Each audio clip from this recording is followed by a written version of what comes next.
I all welcome to Universal Talent Search Examination Biology Model Question Discussion. I am ZM Zoology Faculty, Universal Institute Kottagal. ഈ October 6 നടക്കാനിരിക്കുന്ന universal talent search എക്സാമിനേഷനെ കുറിച്ച് നിങ്ങൾ എല്ലാവരും കേട്ടിട്ടുണ്ടായിരിക്കും. +2 ശേഷം നിങ്ങളുടെ dream IIT, AIIMS, JIPMER, AFMC പോലെയുള്ള അല്ലെങ്കിൽ നൈസർ പോലെയുള്ള ഇന്ത്യയിലെ പ്രീമിയർ ഇൻസ്റ്റിറ്റ്യൂട്ടിൽ പഠിക്കുകയാണ് നിങ്ങളുടെ ലക്ഷ്യമെങ്കിൽ നിങ്ങൾക്കുള്ള ഏറ്റവും മികച്ചൊരു അവസരമാണ്, ഒരു ഗോൾഡൻ ഓപ്പർച്യൂണിറ്റിയാണ് യൂണിവേഴ്സൽ ടാലന്റ് സെർച്ച് എക്സാമിനേഷൻ എന്ന് പറയുന്നത്. ഈ എക്സാമിനേഷനിൽ നിങ്ങൾക്ക് മികച്ച സ്കോർ കൈവരിക്കുകയാണെങ്കിൽ നിങ്ങൾ കാത്തിരിക്കുന്നത് 1 കോടിയുടെ സ്കോളർഷിപ്പാണ്. അപ്പോൾ ഈ ഡോണ്ട് മിസ് ദിസ് ഓപ്പർച്യൂണിറ്റി. നിങ്ങൾ ചെയ്യേണ്ട ഇത്ര മാത്രം, നിങ്ങൾ എക്സാമിന് രജിസ്റ്റർ ചെയ്യുക, എക്സാം അറ്റൻഡ് ചെയ്യുക, നന്നായിട്ട് എക്സാം പെർഫോം ചെയ്യുക. അങ്ങനെയാണെങ്കിൽ നിങ്ങൾക്ക് വരാനിരിക്കുന്നത് 1 കോടിയുടെ സ്കോളർഷിപ്പാണ്. അപ്പോൾ don't miss this golden opportunity. ഞാൻ വന്നിരിക്കുന്നത് ബയോളജി ഡിസ്കഷനുമായിട്ടാണ്. എന്ന് പറഞ്ഞാൽ ബയോളജിയിലെ ചില ക്വസ്റ്റ്യൻസുകളാണ് ചില മോഡൽ ക്വസ്റ്റ്യൻസുകളാണ് നമ്മൾ ഇന്ന് ഡിസ്കസ് ചെയ്യാൻ പോകുന്നത്. നിങ്ങൾ 8ാം ക്ലാസ്സിലോ 9ാം ക്ലാസ്സിലോ 10ാം ക്ലാസ്സിലോ ഒക്കെ പഠിച്ചിട്ടുള്ള ചില ഏതാനും ടോപ്പിക് എന്നാണ് ഞാൻ ക്വസ്റ്റ്യൻസ് എടുത്തിട്ടുള്ളത്. അപ്പോൾ നമുക്ക് ക്വസ്റ്റ്യൻസിലേക്ക് പോവാം. അതിനു മുമ്പ് നിങ്ങൾ ഇതിനെക്കുറിച്ച് നിങ്ങളുടെ സുഹൃത്തുക്കളോ അല്ലെങ്കിൽ നിങ്ങളുടെ റിലേറ്റീവ്സുകളോ ആരെങ്കിലുമൊക്കെ 10ാം ക്ലാസ്സിൽ ഉണ്ടെങ്കിൽ അവർക്ക് എത്രയും വേഗം ഇതിനെക്കുറിച്ച് അവർ അറിഞ്ഞിട്ടില്ലെങ്കിൽ എത്രയും വേഗം ഇൻഫർമേഷൻ അവർക്ക് ഷെയർ ചെയ്യണം. നിങ്ങൾ വീഡിയോ അവർക്ക് ഷെയർ ചെയ്യണം, അവരും നമ്മളെ കൂടെ പഠിക്കട്ടെ. ഓക്കെ, നമുക്ക് നേരെ ക്വസ്റ്റ്യൻസിലേക്ക് പോവാം. Okay, in which stage reduction of carbon dioxide to carbohydrate എന്താണ് ടേക്സ് പ്ലേസ് ഇൻ ഫോട്ടോസിന്തസിസ് എന്നാണ് പറയുന്നത്.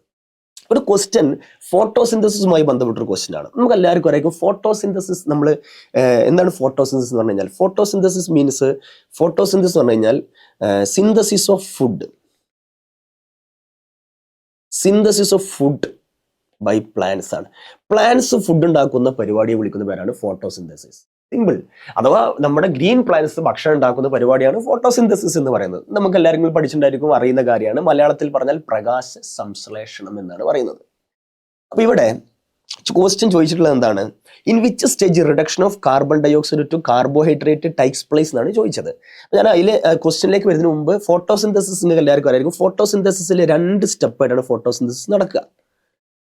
അത് ഫോട്ടോസിന്തസിസ് എന്താന്ന് പറഞ്ഞാൽ വളരെ സിമ്പിളായി പറഞ്ഞാൽ കാർബൺ ഡയോക്സൈഡും H2O കൂടി ചേർന്ന് എന്ന് പറഞ്ഞാൽ കാർബൺ ഡയോക്സൈഡും ജലവും കൂട്ടിച്ചേർത്ത് സസ്യങ്ങൾ ഗ്ലൂക്കോസ് ഉണ്ടാക്കുന്ന പരിപാടി അല്ലെ. C6H2O എന്താണ് C6H12O6 ഗ്ലൂക്കോസും ഇതിന് കൂടെ നമുക്ക് എന്ത് കിട്ടും? ഓക്സിജനും കിട്ടും. നമ്മള് മന്തി റൈസും ചിക്കനും കൂട്ടി ചിക്കൻ മന്തി ഉണ്ടാക്കും പോലെ പ്ലാന്റ് കാർബൺ ഡയോക്സൈഡും വാട്ടർ ഉപയോഗിച്ചുകൊണ്ട് എന്തുണ്ടാക്കുന്നു?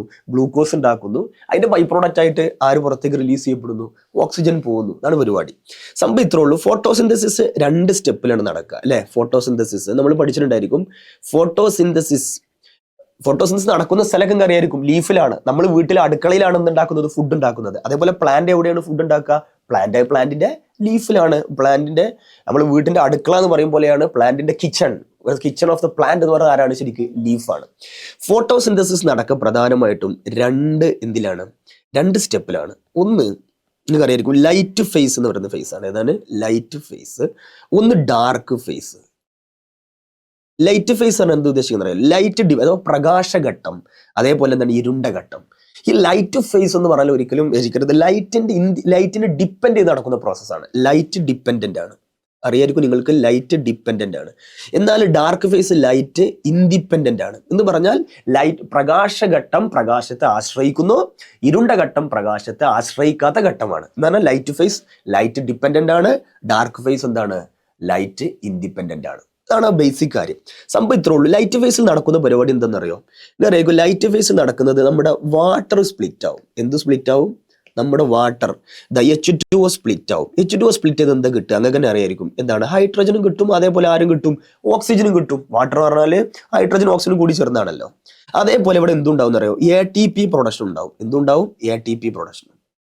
ഈ ഓക്സിജൻ എവിടേക്ക് പോകും? സ്റ്റൊമാറ്റയിലൂടെ പുറത്തേക്ക് പോകും. അപ്പോഴാണ് നമുക്ക് ഓക്സിജൻ കിട്ടുന്നത്. ഈ ഹൈഡ്രജൻ എവിടേക്ക് പോകും? ഹൈഡ്രജൻ ഡാർക്ക് ഫേസിലേക്ക് പോകും. അതേപോലെ ATPയും ഡാർക്ക് ഫേസിലേക്ക് പോകും. അപ്പോൾ ലൈറ്റ് ഫേസിൽ ഉണ്ടായ ഹൈഡ്രജനും ATPയും ഉപയോഗിച്ചുകൊണ്ട് ഡാർക്ക് ഫേസിൽ എന്ത് സംഭവിക്കും? ഡാർക്ക് ഫേസിൽ നമ്മുടെ കാർബൺ ഡൈ ഓക്സൈഡ് എന്തായിട്ട് മാറും? ഗ്ലൂക്കോസ് ആയിട്ട് മാറും. ഇതാണ് വളരെ സിമ്പിളായി പറഞ്ഞാൽ ഒരു ട്രെയിലർ എന്നൊക്കെ നമ്മൾ പറയില്ലേ, ഫോട്ടോസിന്തസിന്റെ ട്രെയിലറാണ് ഇത് സത്യം പറഞ്ഞാൽ. ലൈറ്റ് ഫേസിൽ വാട്ടർ സ്പ്ലിറ്റ് ആവും. ആ വാട്ടർ സ്പ്ലിറ്റ് ചെയ്താൽ ഹൈഡ്രജൻ കിട്ടും, ഓക്സിജൻ കിട്ടും, ഓക്സിജൻ പുറത്തേക്ക് പോകും. ഈ ഹൈഡ്രജനും ഉണ്ടാവും, അതേപോലെ ലൈറ്റ് ഫേസിൽ എന്തുണ്ടാവും? ATP ഉണ്ടാവും. ATPയും ഹൈഡ്രജനും എവിടേക്ക് പോകും? സ്ട്രോമയിലേക്ക് പോകും. നിങ്ങൾക്ക് അറിയായിരിക്കും ലൈറ്റ് റിയാക്ഷൻ നടക്കുന്നത് ഗ്രാനയിലാണ്, ഡാർക്ക് റിയാക്ഷൻ നടക്കുന്നത് സ്ട്രോമയിലാണ്. അപ്പോൾ ഈ ഹൈഡ്രജനും ATPയും കൂട്ടിച്ചേർത്ത് CO2 എന്തായിട്ട് മാറും? ഗ്ലൂക്കോസ് ആയിട്ട് മാറും. അപ്പോൾ CO2 ഗ്ലൂക്കോസ് ആവുന്നത് ഏത് ഫേസിലാണ്? സിമ്പിളായി പറഞ്ഞാൽ ഡാർക്ക് ഫേസിലാണ്. അപ്പോൾ ഞാനിത് പെട്ടെന്ന് നിങ്ങൾക്ക് എന്താണ് മനസ്സിലാവണമെങ്കിൽ എന്നതാ ഒരു ചിത്രം കാണിക്കത്. നിങ്ങൾ വളരെ സിമ്പിളായിട്ട് ചിത്രം ചിത്രം ഇത് നമ്മൾ എവിടെയാണ് നടക്കാൻ ചോദിച്ചാൽ നിങ്ങൾക്ക് തന്നെ അറിയായിരിക്കും, നമ്മുടെ ലീഫിന്റെ ഉള്ളിലെ ക്ലോറോപ്ലാസ്റ്റിന്റെ ഉള്ളിലാണ് നടക്കുക. എന്തിനുള്ളിലാണ് നടക്കുക? ക്ലോറോപ്ലാസ്റ്റ്. ഇത് ക്ലോറോപ്ലാസ്റ്റ് ആണെന്ന് വിചാരിക്കുക. ക്ലോറോപ്ലാസ്റ്റിന്റെ ഉള്ളിൽ നിങ്ങൾക്ക് അറിയായിരിക്കും ഗ്രാന എന്ന് പറയുന്ന സ്ട്രക്ചർ ഉണ്ട്. ഈ തൈലക്കോയിഡ് എന്ന് പറയുന്ന ചെറിയ ചെറിയ മെംബ്രെയിൻ ഉണ്ട്. അങ്ങനെ തൈലക്കോയിഡ് എന്ന് പറയുന്ന സാക്ലൈക് സ്ട്രക്ചർ ഉണ്ട്, തൈലക്കോയിഡ്സ്. ഇതിന്റെ ലിക്വിഡ് പോർഷൻ വിളിക്കുന്ന പേരാണ് എന്ത്? സ്ട്രോമ. അപ്പൊ this is stroma and this is grana. നോക്കൂ, ലൈറ്റ് റിയാക്ഷൻ എവിടെ നടക്കുക? ലൈറ്റ് റിയാക്ഷൻ നടക്കുന്നത് എവിടെയാണ്? ഗ്രാനയിലാണ്. ലൈറ്റ് റിയാക്ഷൻ നടക്കുന്നത് എവിടെയാണ്? ഗ്രാനയിലാണ്. ഗ്രാനയിൽ വെച്ചപ്പോൾ ലൈറ്റ് ഇവിടുന്ന് കിട്ടും ചോദിച്ചാൽ ഞാൻ സിമ്പിളായിട്ട് മനസ്സിലാക്കി തരാം. ലൈറ്റ് ഇവിടുന്ന് സൂര്യപ്രകാശം സണ്ണിന്ന് വരും. ഓക്കെ, ആ ലൈറ്റിന്റെ പ്രസൻസിൽ നമ്മൾ വാട്ടർ എന്ത് ചെയ്യും? ഇവിടെ വെച്ചിട്ട് എന്ത് ചെയ്യും? സ്പ്ലിറ്റ് ആവും. അപ്പോൾ വാട്ടർ സ്പ്ലിറ്റ് ചെയ്ത് നമുക്ക് എന്താ കിട്ടുക? ഹൈഡ്രജനും ഓക്സിജനും കിട്ടും. ഓക്സിജൻ പുറത്തേക്ക് പോകും, പോയിക്കോട്ടെ. ഹൈഡ്രജൻ എവിടേക്ക് ഇറങ്ങും? സ്ട്രോമയിലേക്ക് ഇറങ്ങും. അതേപോലെ ATPയും എവിടെ എത്തും? സ്ട്രോമയിലെത്തും. അപ്പോൾ ഇപ്പോൾ ഹൈഡ്രജനും ATP എവിടെ എത്തി? സ്ട്രോമയിലെത്തി. സ്ട്രോമയിൽ വെച്ച് നമ്മൾ എന്ത് ചെയ്യും? കാർബൺ ഡൈ ഓക്സൈഡ് ഇത് ഹൈഡ്രജനും ATP ഉപയോഗിച്ച് കാർബൺ ഡൈ ഓക്സൈഡ് എന്തായിട്ട് മാറും? C6H12O6 ആയി മാറി. അപ്പൊ സ്ട്രോമയിൽ വെച്ചാണ് ഡാർക്ക് റിയാക്ഷൻ നടക്കുക, ലൈറ്റ് റിയാക്ഷൻ നടക്കുക ഗ്രാനയിൽ വെച്ചാണ്. വളരെ സിമ്പിളായ കാര്യം. അപ്പോൾ ഡാർക്ക് റിയാക്ഷൻ അല്ലെങ്കിൽ ഡാർക്ക് ഫേസിലാണ് എന്ത് നടന്നത്?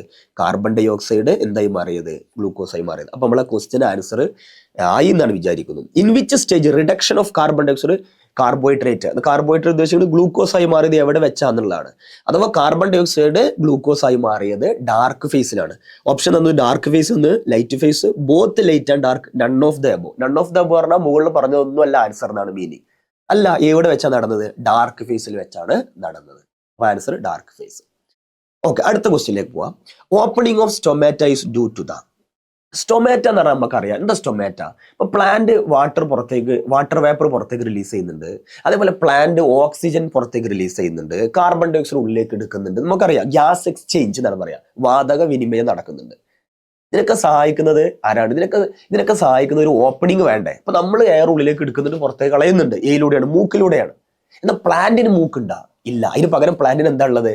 പ്ലാന്റിനുള്ളത് സ്റ്റൊമാറ്റയാണ്. ആസ്യരന്ധ്രം എന്ന് മലയാളത്തിൽ പറയും, സ്റ്റൊമാറ്റ. നമുക്ക് സ്റ്റൊമാറ്റന്റെ ചിത്രം ഞാനൊന്ന് ജസ്റ്റ് ഒന്ന് കാണിക്കാം. വളരെ സിമ്പിൾ ആയിട്ട് ഇതാ. സ്റ്റൊമാറ്റക്ക് ഇങ്ങനെ ഒരു സെല്ലുണ്ട്. ഇത് നമുക്കറിയായിരിക്കും ബീൻ ഷേപ്പ്, നമ്മുടെ കിഡ്നീൻ്റെ ഒക്കെ ഷേപ്പ് പോലെ ഇടാ. യെസ്, ഇതിനെ വിളിക്കുന്ന പേരാണ് ഗോഡ് സെൽ. ഇതിനെന്താ വിളിക്കുക? ഗോഡ് സെൽ എന്നാണ് വിളിക്കുക. ഗോഡ് സെൽ അല്ലെങ്കിൽ കാവൽ കോശങ്ങൾ എന്നൊക്കെ പറയും. കാവൽ കോശം മലയാളത്തിൽ. ഇവിടെ ഓപ്പണിംഗ് ഓഫ് സ്റ്റൊമാറ്റയാണ് അല്ലേ? ഇത് ഓപ്പണിംഗ്, സ്റ്റൊമാറ്റയുടെ പോറാണ്, സ്റ്റൊമാറ്റൽ പോറാണ്. ഇതാണ് സ്റ്റൊമാറ്റ. സ്റ്റൊമാറ്റ ലീഫിലാണ് കൂടുതൽ കാണപ്പെടുന്നത്. ലീഫിലും സ്റ്റെമ്പിലൊക്കെ കാണുന്ന ഓപ്പണിങ്ങിന്റെ പേരാണ് സ്റ്റൊമാറ്റ. സ്റ്റൊമാറ്റക്ക് കാണുന്ന രണ്ട് സെല്ലാണ് ഇത് ഗോഡ് സെല്ല്. ഇതിന് ചുറ്റും സെല്ലുകളൊക്കെ ഉണ്ട്. സബ്സിഡിയറി സെല്ല് എന്നൊക്കെ വിളിക്കും, നിങ്ങൾ കേട്ടിട്ടുണ്ടായിരിക്കും. എന്ത് സെല്ലാണ്? Subsidiary cell. ഓക്കെ, ഇതാ ഇവിടെ ചുറ്റും സബ്സിഡിയറി സെല്ല് ഉണ്ടാവും. അവരുടെ കുറച്ച് ഫ്രണ്ട്സ് നിൽക്കും പോലെ. ഗോഡ് സെല്ലിന്റെ കുറച്ച് ഫ്രണ്ട്സുകളാണ് ഇത്. ഓക്കെ, നിലാവട്ടെ. ഇനി നോക്ക്, ഇതിൽ ഈ ഗോഡ് സെല്ലിന്റെ ചുറ്റുമിട്ട് കാണുന്ന സെൽസാണ് ഈ പറയുന്ന സെൽസ്. ഈ റെഡ് കളറിൽ മാറി സബ്സിഡിയറി സെല്ല്. നമുക്ക് തൽക്കാലം എന്ത് മാത്രം നോക്കാം? നമുക്ക് ഈ ഗോഡ് സെല്ലിന്റെ കാര്യം മാത്രം നോക്കാം. നമുക്ക് അത് അത്ര മാത്രം നമ്മൾ ഫോക്കസ് ചെയ്താൽ മതി. സബ്സിഡിയറി സെല്ലിന്റെ കാര്യം നിൽക്കട്ടെ. നമുക്ക് ഗോഡ് സെല്ല് മാത്രം നമുക്ക് നോക്കാം. അപ്പൊ ഞാൻ ഒന്നും കൂടി ഇത് വരക്കാം. ഗോഡ് സെല്ല് മാത്രം ഫോക്കസ് ചെയ്യണുള്ളൂ കേട്ടോ. ഓക്കെ, ഇത് സ്റ്റൊമാറ്റോയുടെ ഗോഡ് സെല്ലാണ്. ഗാർഡ് സെല്ലിന്റെ പ്രത്യേകത നോക്കൂ. ഗാർഡ് സെല്ലിന്റെ പ്രത്യേകത എന്ന് വെച്ചാൽ അതിന്റെ ഇന്നർ വാള് ഇത് വളരെ തിക്കായിരിക്കും. ഓക്കെ, ഇന്നർ വാൾ ഇങ്ങനെ തിക്കാണ്. ഇതിന്റെ ഔട്ടർ വാൾ എന്ന് പറയുന്നത് വളരെ തിന്നുമാണ്. എന്തെങ്കിലാവട്ടെ, ഇതിന്റെ പോറ്, ഇതാണ് പോറ്. ഇത് ഗാർഡ് സെല്ല്. Okay, clear. ഇവിടെ ചോദിച്ച ക്വസ്റ്റ്യൻ എന്താ അറിയാം? Opening of stomata is due to. Stomata തുറക്കുന്നത് എന്തുകൊണ്ട് എന്നുള്ളതാണ്. അപ്പൊ സ്റ്റൊമാറ്റ അടയുന്നുണ്ട്, തുറക്കുന്നുണ്ട്. അപ്പൊ എപ്പോഴാണ്, ഞാൻ ആദ്യത്തിന് പറഞ്ഞുതരാം എപ്പോഴാണ് സ്റ്റൊമാറ്റ തുറക്കുക എന്നറിയോ? ഡേ ടൈമിലാണ്. ഇതാ ഡേ ടൈം, വെറുതെ സണ്ണ് കാണിച്ചു. ഡേ ടൈം ഡേ ടൈമിലാണ് ആര് തുറക്കുക? സ്റ്റൊമാറ്റ. ഇത് ആദ്യം കുട്ടികൾ മനസ്സിലാക്കണം കേട്ടോ കോൺസെപ്റ്റ്. സ്റ്റൊമാറ്റ ഓപ്പൺ ചെയ്യുന്നത് ഡേ ടൈമിലാണ്. അതുപോലെ അതുപോലെ ഡാർക്കിൽ അല്ലെങ്കിൽ രാത്രി നൈറ്റിൽ, ഡാർക്ക് അല്ലെങ്കിൽ നൈറ്റിലാണ് സ്റ്റൊമാറ്റ എന്ത് ചെയ്യുക? ക്ലോസ് ചെയ്യുക. രാത്രിയല്ല നമ്മൾ ഷോപ്പൊക്കെ അടക്കാന്ന് ആലോചിക്കുക. അഥവാ സ്റ്റൊമാറ്റ അടക്കുന്നത് എപ്പോഴാണ്? രാത്രി. സ്റ്റൊമാറ്റ തുറക്കുന്നത് എപ്പോഴാണ്? പകൽ. ഇതാണ് ആദ്യത്തെ മനസ്സിലാക്കാനുള്ള ഒരു കോൺസെപ്റ്റ്. രണ്ടാമത്, ഇത് തുറക്കാനുള്ള കാരണം അറിയാലോ. കാർബൺ ഡൈ ഓക്സൈഡ് രാവിലെയാണ് നമ്മൾ ഉള്ളിലേക്ക് എടുക്കുക. പ്ലാന്റ് കാർബൺ ഡൈ ഓക്സൈഡ് രാത്രി എടുക്കുന്നില്ല. അതുകൊണ്ട് രാവിലെയാണ് സ്റ്റൊമാറ്റോ തുറന്ന് കിടക്കുക, രാത്രി ക്ലോസ് ആയിരിക്കും. ഇനി എങ്ങനെയാണ് സ്റ്റൊമാറ്റോ തുറക്കുന്നത് അടക്കുന്നത് സംഭവം നോക്കി. എത്രേ ഉള്ളൂ. ഇതിലേക്ക് വെള്ളം കയറും. ഈ ഗോഡ് സെല്ലില്ലേ, ഗോഡ് സെല്ലിലേക്ക് വാട്ടർ എൻ്റർ ചെയ്യും. നോക്കൂ, ഈ ഗോഡ് സെല്ലിലേക്ക് വാട്ടർ എൻ്റർ ചെയ്ത് കഴിഞ്ഞാൽ എന്താ സംഭവിക്കുക? ജലം എൻ്റർ ചെയ്ത് കഴിഞ്ഞാൽ വെള്ളം പതുക്കെ നൈസായിട്ട് ഇവിടുന്ന് വെള്ളം ഇതിലേക്ക് കടന്നു വിചാരിക്കുക. ഇതിലേക്ക് വെള്ളം കടന്നാൽ ഇതിൽ വെള്ളം നിറയും. അപ്പം ഇത് സ്വെല്ലിങ് സംഭവിക്കും. ഒന്ന് വീർക്കും. ഇതിലേക്ക് വെള്ളം കയറിയാൽ നമ്മൾ ബലൂണിൽ വെള്ളം നിറച്ചാൽ സംഭവിക്കണില്ല. അതേപോലെ ഇതിൽ ഗോഡ് സെല്ലിൽ വെള്ളം നിറയുമ്പോൾ ഗോഡ് സെൽ എന്ത് ചെയ്യും? ഇത് തുറക്കും. ഈ ഓപ്പണിങ് ഇവിടെ തുറന്നു വരും. അപ്പോൾ വാട്ടർ ഗോഡ് സെല്ലിലേക്ക് കടക്കുമ്പോൾ തുറക്കും. ഇനി വാട്ടർ ഇതിന്ന് പുറത്തു പോയാലോ? ഇതിന്ന് വാട്ടർ പുറത്തു പോയി കഴിഞ്ഞ് കഴിഞ്ഞാൽ നമ്മുടെ ഗോഡ് സെല്ല് എന്ത് ചെയ്യും? അടയും. ഇപ്പോൾ ഗോഡ് സെല്ല് വിചാരിക്കുക, ഗോഡ് സെല്ല് ഇതങ്ങനെ സ്റ്റൊമാറ്റിൽ പോറ് ക്ലോസ് ആവും. എപ്പോൾ? ഇതിന്ന് വെള്ളം പുറത്തേക്ക് പോയാൽ. അപ്പോൾ വെള്ളം ഉള്ളിലേക്ക് കയറിയാൽ നമ്മളെ സ്റ്റൊമാറ്റോ ഇങ്ങനെ ആവും. ഇതിങ്ങനെ നിറഞ്ഞിട്ട് ഇങ്ങനെ ഈ സ്റ്റൊമാറ്റോൻ്റെ ഗോഡ് സെൽസ് തുറക്കും. അങ്ങനെ അപ്പോൾ സ്റ്റൊമാറ്റൽ പോർ എന്ത് ചെയ്യും? ഓപ്പൺ ആവും. ഇത് വീർക്കുന്ന സമയത്ത് ഇതിന് വെള്ളം പുറത്തേക്ക് വെള്ളം പോയാൽ ഗോഡ് സെല്ല് ഇങ്ങനെ അടുത്തേക്ക് വരും, അഥവാ കട്ടി കുറഞ്ഞു വരും. അപ്പോൾ എന്ത് ചെയ്യും? നമ്മുടെ സ്റ്റൊമാറ്റൽ പോർ അടയും. ഇത്രയേ ഉള്ളൂ, വളരെ സിമ്പിൾ ആയിട്ട് പറഞ്ഞാൽ. അപ്പോൾ ഇവിടെ എന്താ അനുസരിച്ച് ക്വസ്റ്റ്യൻ ചോദിച്ചത്? Opening of stomata is due to, എന്തുകൊണ്ടെന്നാണ്? Swelling of guard cell shrinking of guard cell during day എന്ന് കൊടുത്തിട്ടുണ്ട്. അല്ല, ഗോഡ് സെല്ല് ഷ്രിങ്കിങ് അല്ല. വെള്ളം നിറയുമ്പോൾ ഗോഡ് സെൽ എന്ത് ചെയ്യാണ് ചെയ്യുക? സ്വെല്ലാവാണ് ചെയ്യുക. Swelling of guard cell during day എന്ന് കൊടുത്തിട്ടുണ്ട്. Swelling of guard cell during night കൊടുത്തിട്ടുണ്ട്. Shrinking of guard cell during night കൊടുത്തിട്ടുണ്ട്. ഒരു കാര്യം ഉറപ്പാണ്, ഡേ ടൈമിലാണ് തുറക്കുന്നത്. അപ്പോൾ നൈറ്റുള്ള ഓപ്ഷൻസ് നമുക്ക് ഒഴിവാക്കാം. അങ്ങനെ നമുക്ക് ഒഴിവാക്കാം ഓപ്ഷൻസ്. ഇനി നമുക്ക് ഏതെടുക്കും? ഓപ്ഷന് ബിയും ഉണ്ട്, സിയും ഉണ്ട്. അങ്ങനെ ഗോഡ് സെൽ സ്വെല്ലാവും. വെള്ളം നിറയുമ്പോൾ ഗോഡ് സെൽ സ്വെല്ലാവും. അപ്പോഴാണ് തുറക്കുന്നത്. അപ്പോൾ ഇവിടെ ടൈമിലാണ് കൊടുക്കുക? ഡേ ടൈമിലാണ് കൊടുക്കുക, നൈറ്റ് ആണ് കൊടുക്കുക? ഡേ ആണ് കൊടുക്കുക. അപ്പോൾ ഓപ്ഷൻ എന്താ വരിക? B is the correct option. Swelling of guard cell during day. അപ്പോൾ ഓപ്ഷൻ ബി ആണ് ഇതിൽ കറക്റ്റ്. അപ്പോൾ ഞാൻ പറഞ്ഞു, സ്റ്റൊമാറ്റോ തുറക്കുന്നത് ഡേ ടൈമിൽ, തുറക്കാനുള്ള കാരണം അതിലേക്ക് വെള്ളം നിറയുന്നു. അതേപോലെ സ്റ്റൊമാറ്റോ അടക്കുന്നത് ഡാർക്ക് ടൈമിൽ, നൈറ്റ് ടൈമിലാണ് അടക്കുക. അപ്പോൾ സ്റ്റൊമാറ്റോയിൽ നിന്ന് വെള്ളം പുറത്തേക്ക് പോവുകയാണ് ചെയ്യുക. അപ്പോൾ ഇതാണ് അതിൻ്റെ ഒരു കോൺസെപ്റ്റ്. അപ്പോൾ നമുക്ക് നെക്സ്റ്റ് ക്വസ്റ്റിനിലേക്ക് പോവാം. Choose the function of pancreatic juice from the following. Pancreatic ജ്യൂസിന്റെ ഫംഗ്ഷനാണ് ചോദിക്കുന്നത്. അപ്പോൾ പാങ്ക്രിയാറ്റിക് ജ്യൂസിന് മുമ്പ് ഞാൻ ഡൈജസ്റ്റീവ് ഗ്ലാൻഡുകൾ ഏതാണെന്ന് പെട്ടെന്ന് പറയാം. നമുക്ക് ഏതൊക്കെ ഇത് ഡൈജഷൻ എന്ന് പറയുന്ന ചാപ്റ്ററുമായി ബന്ധപ്പെട്ടാണ് ക്വസ്റ്റ്യൻ ആണ്. അപ്പോൾ ദഹനം എന്ന് പറയുന്ന ഇതിൽ ഞാൻ പെട്ടെന്ന് നമുക്ക് നോക്കിയാൽ ദഹനവുമായി ബന്ധപ്പെട്ട് ചില വേറെയും കുറേ ക്വസ്റ്റ്യൻസ് ആണ് വരാം. അപ്പോൾ ആ ക്വസ്റ്റ്യൻസ് ഒക്കെ അറ്റൻഡ് ചെയ്യാൻ പറ്റുന്ന ഒരു കാര്യം അങ്ങ് പറഞ്ഞുതരാം. ഞാൻ ഗ്ലാൻഡുകൾ ഏതൊക്കെ നിങ്ങൾക്ക് അറിയില്ല. ഡൈജസ്റ്റീവ് ഗ്ലാൻഡുകൾ ഏതൊക്കെയാണ് നമുക്കറിയാം. സലൈവറി ഗ്ലാൻഡ് ഉണ്ട്, നിങ്ങൾക്ക് അറിയാവുന്നതാണ്. സലൈവറി ഗ്ലാൻഡ്, ഉമിനീര് ഗ്രന്ഥികൾ എന്ന് മലയാളത്തിൽ പറയും. അതിന്റെ ജ്യൂസാണ് സലൈവ. അപ്പോൾ ഇതൊരു നോട്ടായിട്ട് ഉപയോഗിക്കാം. പിന്നെ ഉള്ളത് ഗ്യാസ്ട്രിക് ഗ്ലാൻഡ് ആണ്. ഏത് ഗ്ലാൻഡാണ്? Gastric gland. ഗ്യാസ്ട്രിക് ഗ്ലാൻഡിന്റെ ജ്യൂസിന്റെ പേരാണ് ഗ്യാസ്ട്രിക് ജ്യൂസ് എന്ന് വിളിക്കും. ആഗ്നേയ ഗ്രന്ഥി, നമ്മൾ ഈ ഗ്യാസ്ട്രിക് ഗ്ലാൻഡ് ഗ്യാസ്ട്രിക് ജ്യൂസ് എന്ന് പറയുന്നു.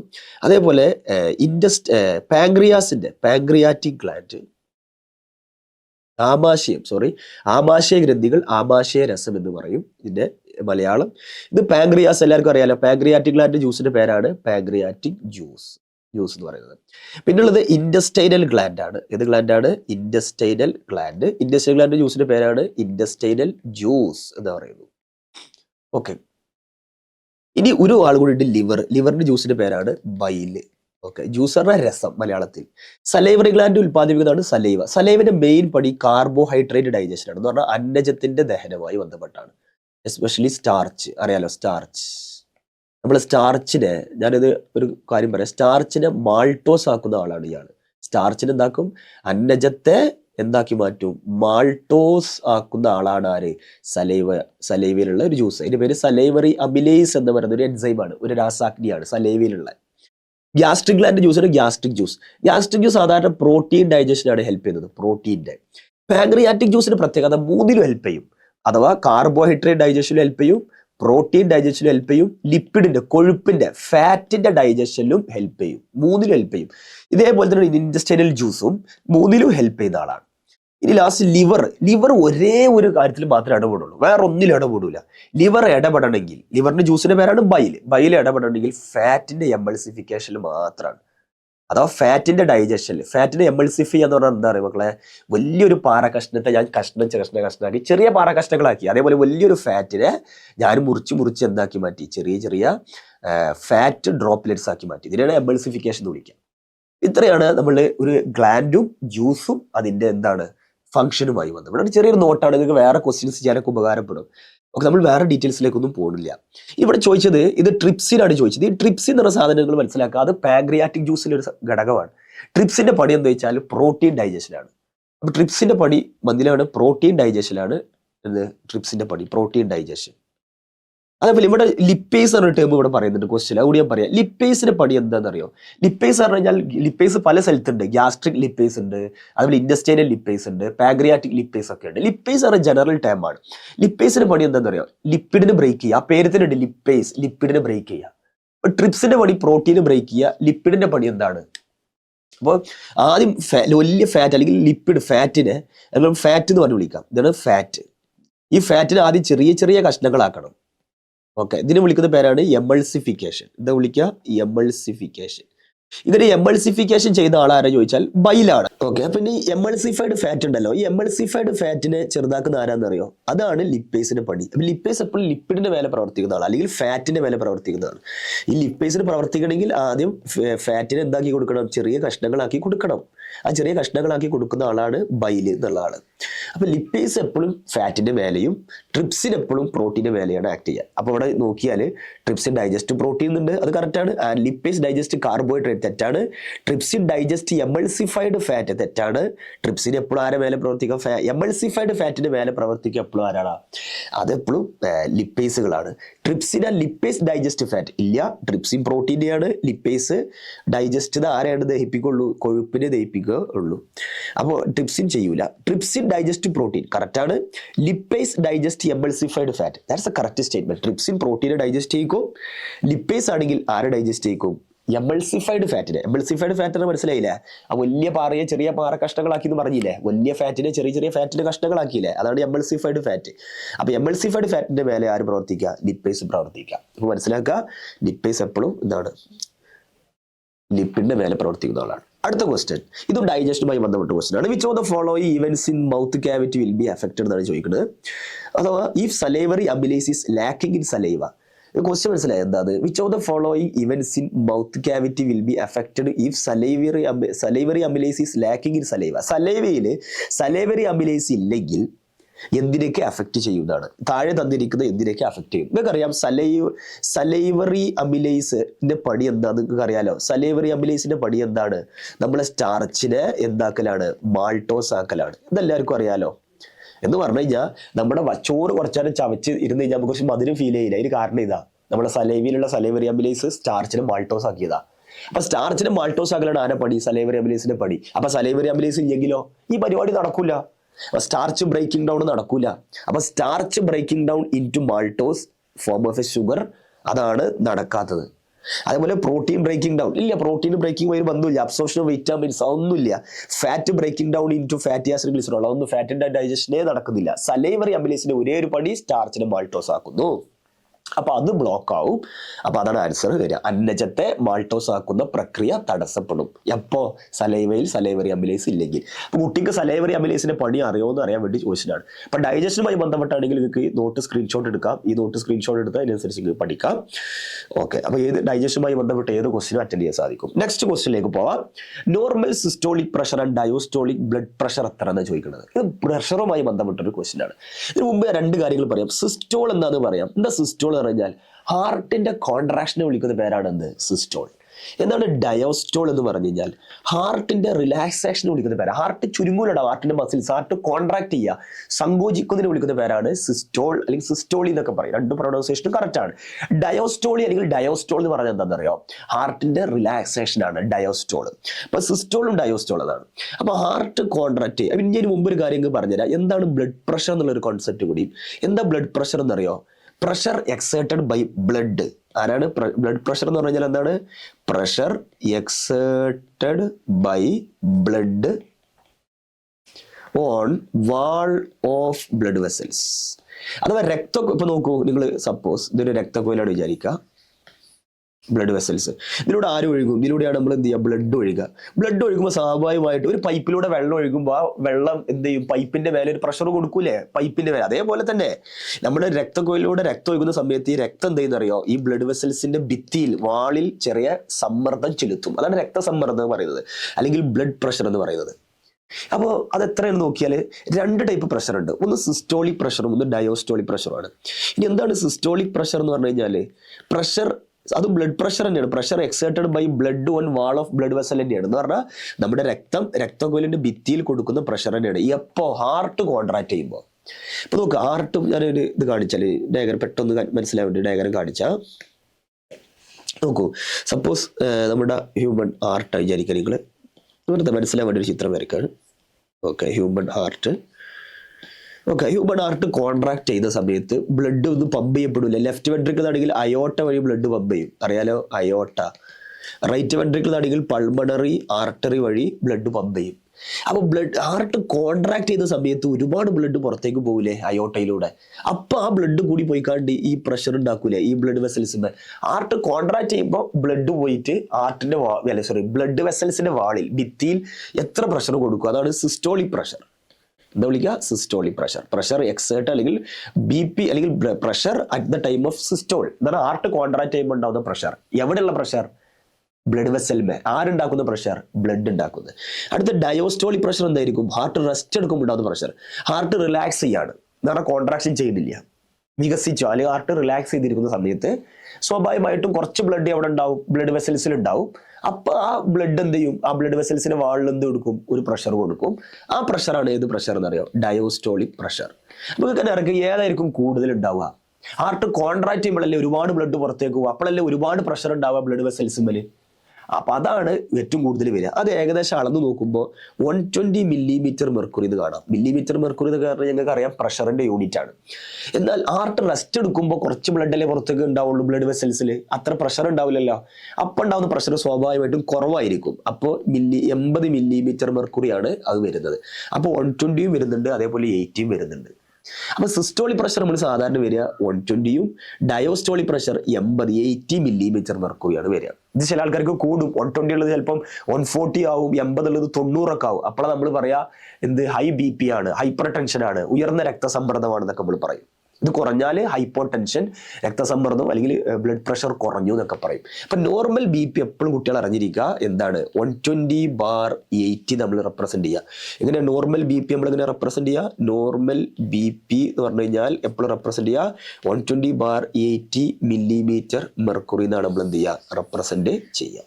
അപ്പൊ അത് അറിഞ്ഞിരിക്കുക. അപ്പൊ അത് ആൻസർ വരുന്നത് A ആണ്. ഡയറക്റ്റ് ക്വസ്റ്റ്യൻ ആണ്, ഈസി ക്വസ്റ്റ്യൻ ആണ്.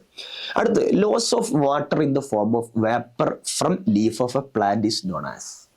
അഥവാ ലോസ് ഓഫ് വാട്ടർ, വെള്ളത്തിന്റെ നഷ്ടം എവിടുന്ന്? In the form of vapour. അതൊന്ന് അണ്ടർലൈൻ ചെയ്യണം. വേപ്പർ എന്ന് പറഞ്ഞു കഴിഞ്ഞാൽ വേപ്പറിന്റെ ഫോമിൽ, അഥവാ ജലം അതിന്റെ വേപ്പർ ഫോമിലാണ്, അതിന്റെ നീരാവിയുടെ ഫോമിലാണ് പുറത്തേക്ക് പോകുന്നത്.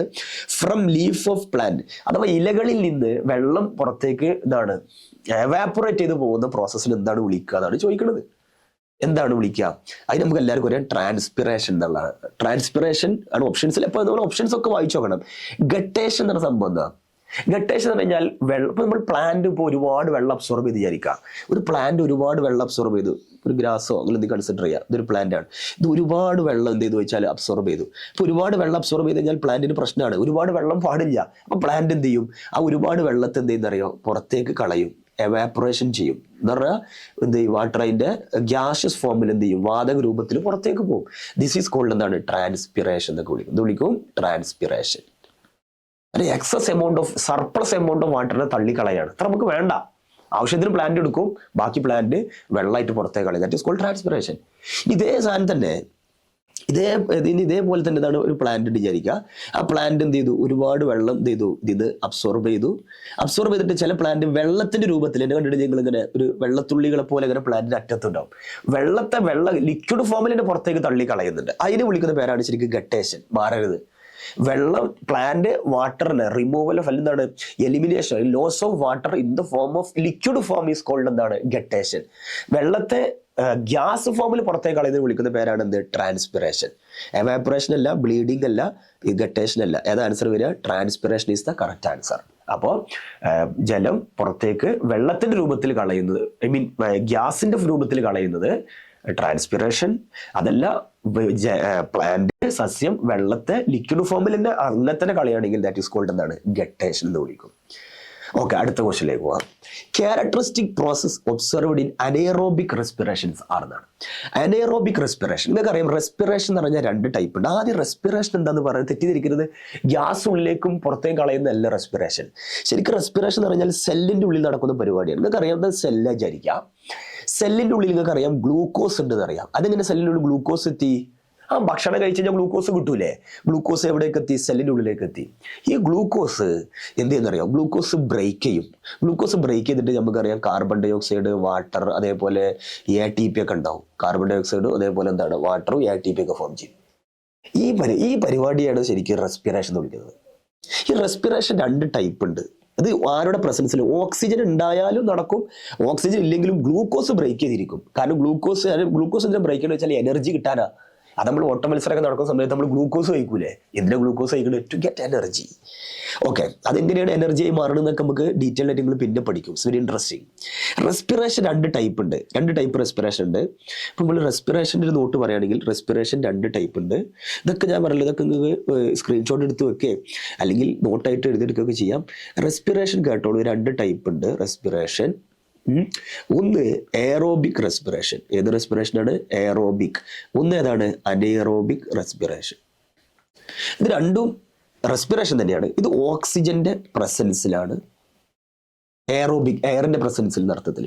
അനേറോബിക് നോ ഇല്ല, ആരില്ല, ആബ്സെൻസ് ഓഫ് എയർ അല്ലെങ്കിൽ ആബ്സെൻസ് ഓഫ് ഓക്സിജൻ. ഓക്സിജന്റെ ആബ്സെൻസിൽ നടക്കുന്ന റെസ്പിറേഷനാണ് അനേറോബിക് റെസ്പിറേഷൻ. ഓക്സിജന്റെ പ്രസൻസിൽ നടക്കുന്ന റെസ്പിറേഷനാണ് എയറോബിക് റെസ്പിറേഷൻ. ഇതിൽ ചോദിച്ച എയറോബിക് റെസ്പിറേഷനിലാണ് ATP കൂടുതൽ എനർജി ഉണ്ടാവുക, ATP ഉണ്ടാവും, അതേപോലെ CO2 ഉണ്ടാവും, വാട്ടറൊക്കെ ഫോം ചെയ്യും. അനേറോബിക് റെസ്പിറേഷൻ രണ്ട് ടൈപ്പുകൾ പഠിച്ചിട്ടുണ്ടായിരിക്കും ചിലപ്പം.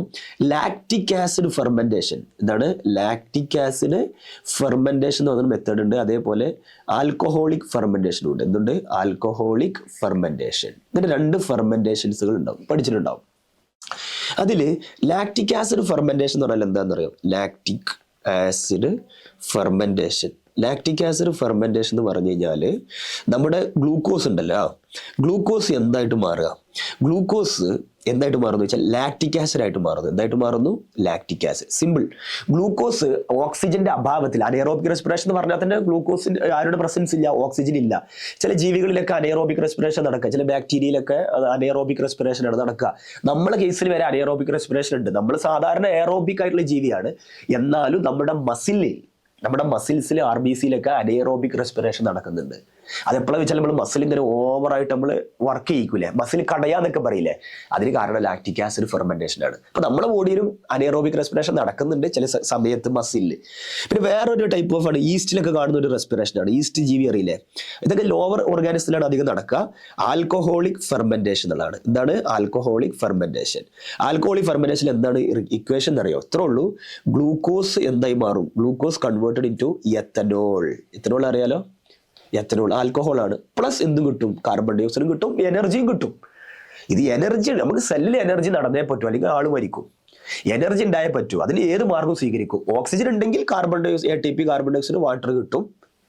അഥവാ എയറോബിക് റെസ്പിറേഷൻ നടക്കും. ഓക്സിജൻ ഇല്ലെങ്കിൽ എന്ത് നടക്കും? അനേറോബിക് റെസ്പിറേഷൻ നടക്കും. അത് ലാക്റ്റിക് ആസിഡ് ആവാം, ആൽക്കഹോളിക് ആവാം. ആൽക്കഹോളിക്കിൽ ഇത്രേ ഉള്ളൂ. ഗ്ലൂക്കോസ് എന്തായിട്ട് മാറും? എത്തനോളും കാർബൺ ഡൈ ഓക്സൈഡ് ആയിട്ട് മാറും. ഇത്രേ ഉള്ളൂ. അപ്പൊ ഇവിടെ എന്തൊക്കെയുണ്ട് നമുക്ക് നോക്കാം. ക്യാരക്ടറിസ്റ്റിക് പ്രോസസ്, അഥവാ എന്തൊക്കെയാണ് സംഭവിക്കുന്നത് എവിടെ? Observed in anaerobic respiration. ഒരു അനേറോബിക് റെസ്പിറേഷനിൽ എന്തേ നടക്കണമെന്നുള്ളത്? പ്രസൻസ് ഓഫ് ഓക്സിജൻ ഉണ്ടാവുമോ? ഉണ്ടാവില്ല. ഓക്സിജന്റെ പ്രസൻസ് ഉണ്ടാവില്ല. കാരണം ഓക്സിജൻ പ്രസൻസ് ഉണ്ടെങ്കിൽ അതിനെ വിളിക്കുന്ന പേരാണ് എയറോബിക്. അനേറോബിക് എന്ന് പറഞ്ഞാൽ തന്നെ ഓക്സിജൻ ഇല്ലാന്നാണ്. റിലീസ് ഓഫ് CO2 ഉണ്ടാകും. റിലീസ് ഓഫ് CO2 ഉണ്ടാകും. കാരണം അനേറോബിക് റെസ്പിറേഷൻ ഉണ്ടാകും. ഒരു ആൽക്കഹോളിക് എക്സാമ്പിൾ എടുത്തോ, ഇതിന് കണ്ടില്ല ആര് പ്രൊഡ്യൂസ് ചെയ്യുന്നുണ്ട്? Carbon dye oxide, CO2 produce ചെയ്യുന്നുണ്ട്. അപ്പൊ അത് നടക്കുന്ന കാര്യമാണ്. റിലീസ് ഓഫ് എനർജി ഉണ്ടാവും. അനേറോബിക് ആയാലും എയറോബിക് ആയാലും എനർജി റിലീസ് ചെയ്യും. പക്ഷെ കൂടുതൽ എയറോബിക്കിലായിരിക്കുന്നുള്ളൂ. അനേറോബിക്കിൽ എനർജി റിലീസ് ചെയ്യുന്നുണ്ട്, ATP ഉണ്ടാകുന്നുണ്ട്. Release of ethanol. സംഭവിക്കുന്നതാണ്. ഇതാ എത്തനോൾ ഉണ്ടാവുന്നുണ്ട്. എവിടെ എത്തനോൾ ഉണ്ടാകും, അഥവാ ആൽക്കഹോളിക് ഫെർമെന്റേഷൻ അല്ലെങ്കിൽ അനേറോബിക് റെസ്പിറേഷനിൽ എന്തുണ്ടാവുന്നുണ്ട്, എത്തനോൾ ഉണ്ടാവുന്നുള്ളത് സത്യമാണ്. ലാക്റ്റിക് ആസിഡ് ഉണ്ടാവുന്നുണ്ട്, അത് ഇവിടെ പറഞ്ഞിട്ടില്ല. എത്തനോൾ ഉണ്ടാവും ചോദിച്ചാൽ ഉണ്ട്. അപ്പൊ ഇത് മൂന്ന് നടക്കുന്നുണ്ട്. ഇപ്പൊ രണ്ടാമത്തെ പ്രക്രിയയും മൂന്നാമത്തെ പ്രക്രിയയും നാലാമത്തെ പ്രക്രിയ അഥവാ 2, 3, 4 release of CO2, release of energy, release of ethanol എന്ന് പറയുന്നത് is A part of anaerobic respiration ആണ്. അപ്പോൾ ഓപ്ഷൻസ് ഏത് തിരഞ്ഞെടുക്കും? 2, 3, 4 വരണം.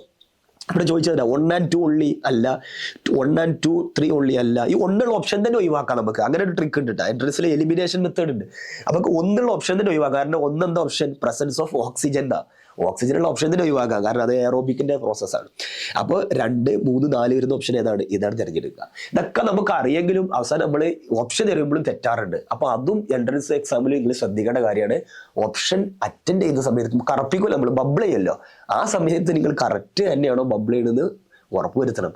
അല്ലാതെ നിങ്ങൾക്ക് എത്ര അറിവുണ്ടായിട്ടും കാര്യമില്ല, നിങ്ങൾ മാർക്ക് ചെയ്ത് കൊടുത്ത് തെറ്റിയാൽ പേപ്പർ നോക്കുന്ന ആൾക്ക് അല്ലെങ്കിൽ കമ്പ്യൂട്ടറിന് അറിയില്ലല്ലോ നിങ്ങൾ കഴിവുള്ള ആളാണെന്നും. നമുക്ക് സങ്കടപ്പെടല്ലാതെ വേറൊരു വഴിയില്ല. അവ നമ്മൾ ബബിൾ ചെയ്യുന്ന സമയത്തും എന്താണ്, നിങ്ങൾ കോൺഷ്യസ് ആയിരിക്കണം. അടുത്ത്, air passage in throat is protected from collapse by the air passage in throat is, അഥവാ എയർ ത്രോട്ട് അറിയില്ല, നമ്മുടെ ഈ തൊണ്ട, ഇവിടെ തൊണ്ടല്ല, നമ്മുടെ ഈ ട്രക്കി ഉണ്ടല്ലോ, അതാണ് ഉദ്ദേശിക്കുന്നത്. Air passage in throat is protected from collapse, അഥവാ നമ്മുടെ ഈ എയർ പാസേജ് അല്ലെങ്കിൽ ട്രക്കിയ കൊളാപ്സ് ആവാതെ നിൽക്കാനുള്ള കാരണം എന്താണ്? നമ്മൾ ഈ ത്രോട്ട് റീജിയൻ ഉണ്ടല്ലോ, ഈ ഭാഗത്തുള്ള റീജിയൻ, ഈ കഴുത്തിന്റെ ഭാഗത്ത് അവിടെയുള്ള എയർ പാസേജ് എന്നൊക്കെ അറിയാം. ഇതാണ് നമ്മൾ കാണുന്ന സാധനം, ഇതാണ് ട്രക്കിയ. ഇങ്ങനെ കാണിച്ചാൽ ദിസ് ഈസ് ട്രക്കിയ. സപ്പോസ് എന്താണ് നിങ്ങൾ ട്രക്കിയ വിചാരിക്കുക, this is your trachea.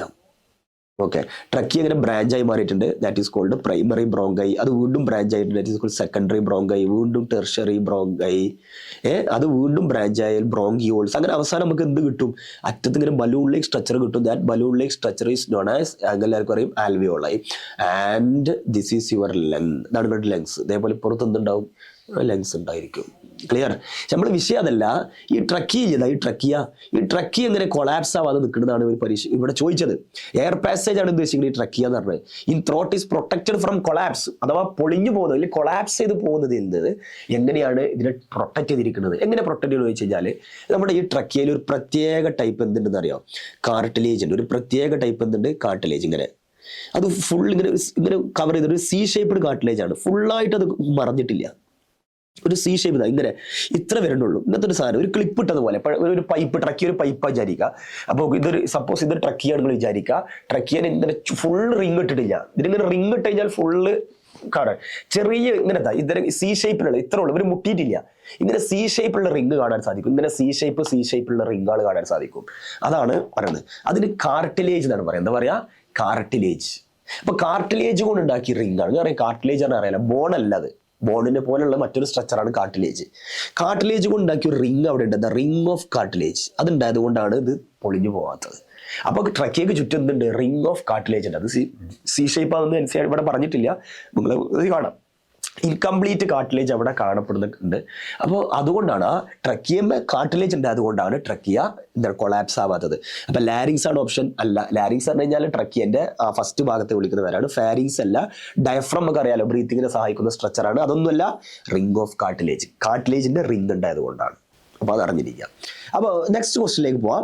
Nephrons are the, nephron എന്ന് പറഞ്ഞാൽ എന്താണെന്നാണ് പറയുന്നത്. നെഫ്രോൺ എന്ന് കേൾക്കുമ്പോൾ തന്നെ നിങ്ങളെ മനസ്സ് ഓടിയിട്ടുണ്ടാവും, കിഡ്നിയിലേക്ക് ഓടിയിട്ടുണ്ടാവും. ഒരു സംശയമില്ല. ഒരു കിഡ്നി എടുത്തു കഴിഞ്ഞാൽ തന്നെ 1 million structural and functional unit, അതിന്റെ ചെറിയ ഘടകങ്ങളാണ് ആര്? നെഫ്രോൺ എന്ന് പറയുന്നത്. അപ്പൊ നമുക്ക് വെറുതെ ഓപ്ഷൻസ് വായിച്ചു നോക്കാം. എന്നാലും ബലൂൺ ലൈക്ക് എന്താണ്?